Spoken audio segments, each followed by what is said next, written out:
Beverly Albrecht is San Francisco's Pooch Coach. Internationally known for her many TV appearances, Beverly and her constant canine companion Compass have trained thousands of dogs and their human parents to better communicate and understand each other. In this introductory video, the Pooch Coach will introduce us to the basics of potty training your puppy or older dog.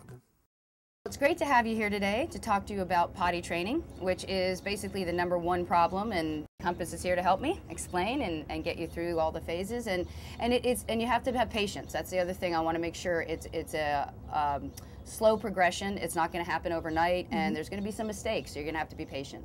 The other thing you have to keep in mind is how dogs think. Because part of the problem is that we as people try to communicate with dogs as if they understand English, as if they, should just get it. And they're not gonna. They don't speak our language. They can barely read our body language, especially as puppies, when they're just trying to figure out what us human things are. So a good analogy I often give is, imagine if you were abducted by an alien, right? And you're suddenly in another planet, in another form of a living structure you've never been in before, and you're just trying to feel your way around. And constantly this alien is just barking at you and yelling at you, and you don't know what you're doing wrong from right. You try to go to the bathroom in the toilet, he yells at you. You try to go in the yard, they yell at you. You just don't know where you're supposed to go, what you're supposed to do. And in the meantime, the alien's trying to comfort you in weird ways that you never understood. He's giving you these big bear hugs and grabbing you, and you're going, ooh, and getting all more freaked out and scared. And people are like aliens to dogs. So we have to figure out a method of communicating effectively so they understand what we want them to do and they don't feel frustrated or scared. So one of the keys is consistency. So what are my options when it comes to potty training my new puppy?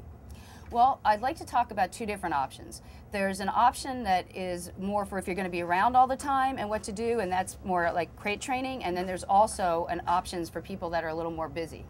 The first thing you want to do is make sure you're introducing your dog to your house correctly. So bring him in on a leash and bring him into each room individually and introduce him to it, so he gets to know what his limits are and have you be the leader taking him into each room.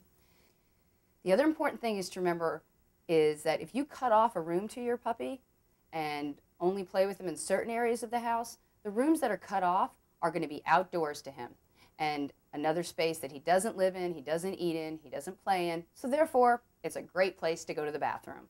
So you either have to make sure and play with him in every single room or keep those rooms cut off until you're completely done with potty training. What happens when he does eliminate in the wrong places? Let's talk about some of the things you're going to need for potty training. First and foremost, nature's miracle. This is literally a miracle. What it does is, not only does it clean it up and get rid of the odors for us, the humans, but it eliminates the odor for the dogs too. That way they're not likely to go back to the same spot and smell that they had gone there and try to go again in the same place. So you always have to clean it up with something like this. Another thing that's going to be important are good treats. Get healthy treats. Treats that you would get at a really good high-end pet store are always best with good ingredients. Read the ingredients. Make sure there's not a lot of additives, preservatives, just like you would for your own food when you're trying to take care of yourself. Another big one, especially when we live in the city here, we need potty bags. And these happen to be biodegradable because it's San Francisco, so we're always politically correct. So here we are with our biodegradable potty bags that you can have. And of course, a leash and even chewy bones. Make sure there's lots of things for the dogs to chew on so you can redirect his puppy biting and teething onto the right kind of items like nylabones, rawhides, and the like. Hey, suppose he starts to pee in front of me. Okay, what you got to do then is stop him immediately by even yelling no, whatever noise you want to make to let him know it's not okay, even trying to stop him midstream. Then you got to grab him, pick him up. What I usually recommend is like this, a little bit on the scruff of the neck like his mother would to say it's not okay, and then grabbing a nice support on his chest, and then obviously if there's any dribble, you gotta kind of want to hold it away from your body. And then get him right to the door you're going to want him to go to all the time to go to the bathroom, so he knows that's where he should be heading when he has to go. Well, what if I find an unpleasant surprise? Yeah. Okay, a lot of the books are going to tell you to ignore it. Don't, because then your dog's going to think it's okay and continue to do it. What you need to do instead is to bring him over to the spot and just act disgruntled. Oh, bad dog, go pee-pee in the house as you're cleaning it up. Just let him know you're not happy, so at least he gets the idea that it's not good. Specifically for crate training, you'll need a crate. So This is a traditional plastic crate with a metal grate, nice and sturdy, work really well. The idea is the size is going to be really important. This is their den, this is where they're comfortable, and they usually will not eliminate in their den, and that's what you're trying to recreate for them.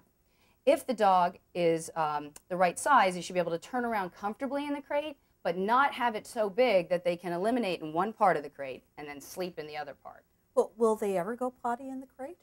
A dog can, a couple things. If at first, if the dog is really nervous, like you haven't adjusted him to the crate and got him comfortable with it by introducing it slowly, using treats and the like, then they could get separation anxiety and kind of panic when they're in there and eliminate because of that. The other thing, of course, is if you leave them in there too long. Well, how long is too long? The guideline for that is for every 1 month they're old, 1 hour of being alone in a crate.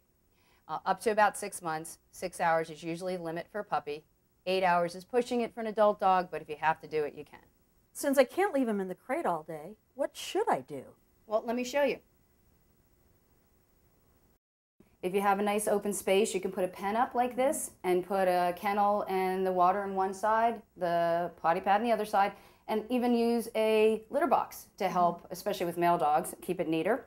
But another thing, if you don't have this kind of space, is to use cut off a room, and I can show you that. First, you want to section off a room in your house. I recommend using a baby gate because that way the dog can see out, makes them a little more comfortable, plus it's better ventilation for the dog as well. So Compass, get in your bed. So you see the crate is set up over here along with water. The dog should always have fresh water.